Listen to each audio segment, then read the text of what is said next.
ప్రతి నియోజకవర్గంలో ఈరోజు ఎంప్లాయ్మెంట్ ఫుల్.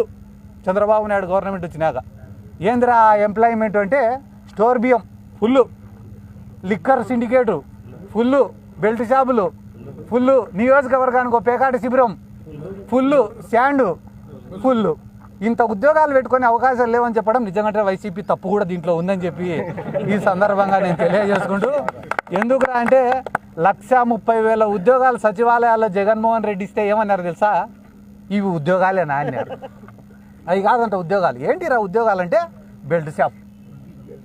ఏం కిక్కుందిరా ఈ ఉద్యోగంలో అంటే ఆడుకోకూడదు. ఇంకొక మంచి ఉద్యోగం ఏందిరా అంటే స్టోర్ బియ్యం.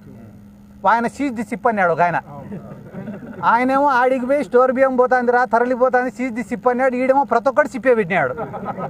ఫ్రెండ్షిప్లో చేసుకుంటారన్న ఇవన్నీ స్టోర్ బియ్యం అనేది. కాబట్టి ఇవన్నీ ఎక్కువ రోజులు పట్టమన్నా. కానీ నేను కోరుకునేది ఏమరా అంటే సామాన్య కార్యకర్తను ఇబ్బంది పెడుతున్నారు, పేదోడి పైన అక్రమంగా కేసులు పెడుతున్నారు. ఈరోజు గ్రామాలలో పరిస్థితి ఏముందిరా అంటే దారిలో ఒకటి పోతా అంటే రేపు కూడా కానీ తిడతారు. ఏంద్రా తిడతానని మీదికి పోతేనే వెంటనే వాడిపోయిన కేసు. తిట్టినోడిని ఏమనడంలే, తిరగబడినోడిని కేసులు పెడుతున్నారు.